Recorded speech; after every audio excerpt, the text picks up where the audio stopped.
and for the Corporate Council in Africa to be included in this initiative that we're moving forward starting tonight.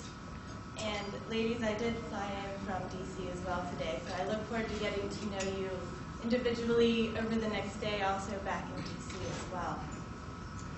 I just wanted to take this opportunity to give you a little bit of background about the Corporate Council, who we are and what we do, as we share the mission of this group here tonight, which is building a bridge between the U.S. and Africa. The Corporate Council in Africa is a 200-strong membership organization of U.S. companies and investors with interests in Africa. We represent businesses of all sizes and across all sectors. Our primary mission is to introduce, facilitate, and strengthen U.S.-Africa commercial relations. We support favorable trade legislation, help to expand available financing for investment, foster partnerships between U.S. and African companies, and support the development of African regional economic communities. And additionally, we work with our members to combat HIV/AIDS in the workplace. We're committed to working with the U.S. government to provide the policy guidance and financial incentives to promote U.S. private investment in Africa, and to work with African governments in implementing policies that promote good governance and create a better investment climate. We firmly believe that governments and business can partner successfully to create a better future for Africa. All the work we do at CCA is really represented best by our biannual U.S.-Africa Business Summit. And I just want to take a couple of minutes to tell you a little bit more about this upcoming summit, which is going to be at the end of June this year, because it's on the mind of all of our staff back at Corporate Council. And it will help you to understand a bit more about the services that we offer and what we do. The Business Summit is the premier event in the U.S. that brings together private sector executives and government leaders to discuss and promote trade and investment relations between the U.S. and Africa.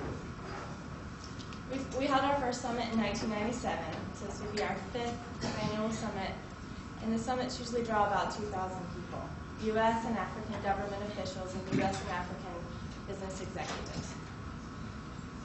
Specifically, the goals of our summit that we achieve through workshops, networking, plenary sessions, site visits, etc., are threefold. The first is to increase U.S. investment across the African continent by raising the U.S. private sector's awareness of specific commercial opportunities in Africa. Secondly is to address policy issues confronting the U.S. private sector in the African marketplace. And third, to develop partnerships among and between African and American businesses through increased networking opportunities. I think that this summit, this fall conference falls well because I think that we can really build on the discussions and lessons learned that we're going to have in June at our summit up in Baltimore at our North Carolina conference. So back to our programmatic side in the HIV/AIDS program. Larry generously introduced me as the director of the program. I will have to say that I'm not the director. I have to give that honor to the actual director, but there are 3 of us, so we are a small team, and each of us do a lot of work on the initiative. But basically, the Corporate Council in Africa sees HIV/AIDS as a deterrent to trade and investment on the continent. We wrote a proposal and it was accepted, and we have a program now funded by the Bill and Melinda Gates Foundation that seeks to increase U.S. corporate involvement in the fight against AIDS in Africa. The initiative provides access for CCA members to an established roster of community-based organizations in the regions in which our members work.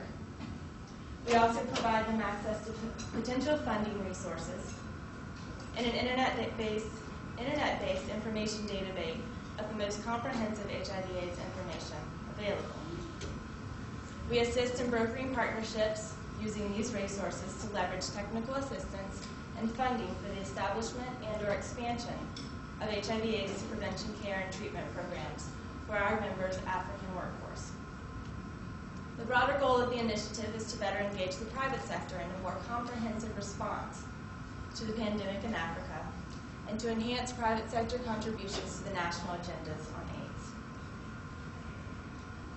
So CCA has a unique role to play not only in the U.S.-Africa business environment, but we're a middle ground. We're between the private sector, between the government, between community organizations and diplomatic community. And we are looked to by each of these as a conduit for various ideas and initiatives.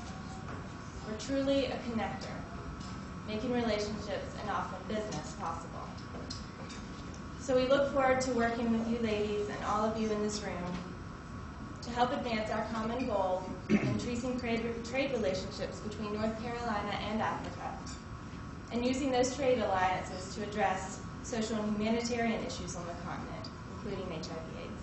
Thank you. I know Caroline Hope, and we didn't know the Corporate Council on Africa.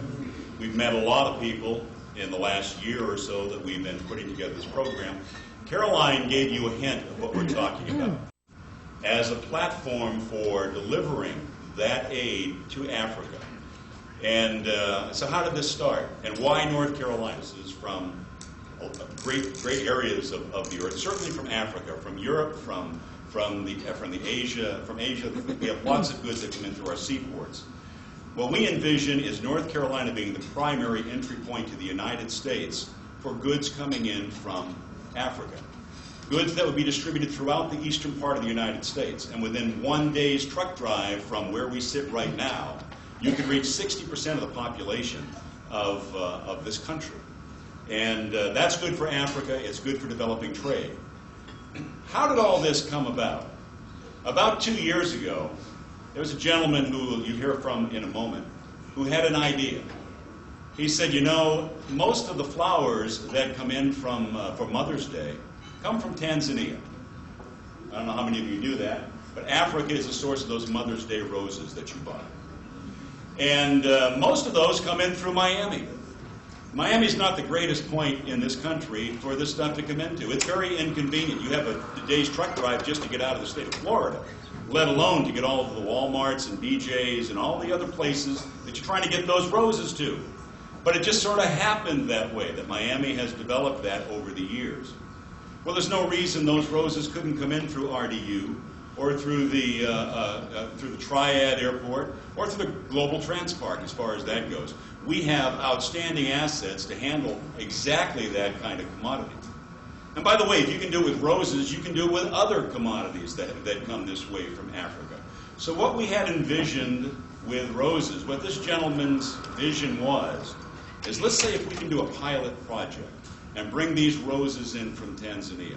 And then when those 747 cargo planes land here and unload those roses, and they're distributed to all the beautiful mothers in the eastern part of the United States, now we have empty 747s that have to go back to Africa. Why don't we take advantage of something the Bush administration said they were going to do, and that's deliver HIV/AIDS medications and other humanitarian aid back to Africa on those empty 747s. And we can also load in a good deal of North Carolina goods that we'd like to see used in Africa as well. And this has expanded. We're not just talking about Tanzania now. Because of the ladies we have here now, who, by the way, directly influence their husbands, and who directly influence their countries, what we have in mind is we take this notion and we create a movement. And we make North Carolina that center for incoming product and outgoing distribution of these kinds of goods throughout Africa. And so, you know, when you really stop and think about it, big things happen when someone has a vision and someone has an entrepreneurial spirit. Amazing things happen when you mix that with passion and you mix that with a Christian attitude that says, you know what? I want to do something good. I want to achieve something bigger than I am. I want to achieve something that's good for the state of North Carolina and something that serves and helps the entire population of Africa. And having said that, it's my distinct pleasure to introduce the person that originally had the Project Mother's Day vision, Mr. Douane Long, the chairman of Logistics, based here in Long. Thank you, Larry. You give me too much credit for this. This is a team effort.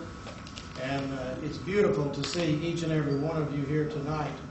May I please also add a beautiful North Carolina welcome from myself and my family to you and your families. We had a beautiful day here in Raleigh, and I hope that your stay will be very nice, and tomorrow will be as pleasant as well.